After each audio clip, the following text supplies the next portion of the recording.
মেদিনীপুর পুরসভায় বেআইনি নির্মাণ মামলা। পুরসভায় প্ল্যানহীন 410 নির্মাণে অনুমোদনের অভিযোগ। আর বেআইনি নির্মাণ নিয়েই আদালতের হস্তক্ষেপ চেয়ে মামলা। আরো বিস্তারিত এই বিষয়ে জানাবে অর্ণব, রয়েছে আমার সঙ্গে।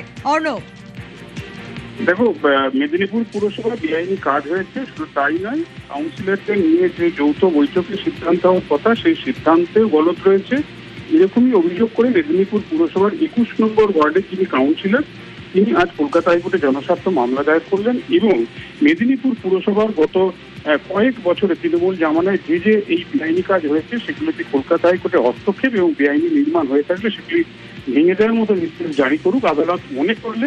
এরকমই একগুচ্ছ আবেদনে জনস্বার্থ মামলা দায়ের হয়েছে। সম্ভবত আগামী সপ্তাহে এই মামলা শুনানির জন্য আসতে পারে।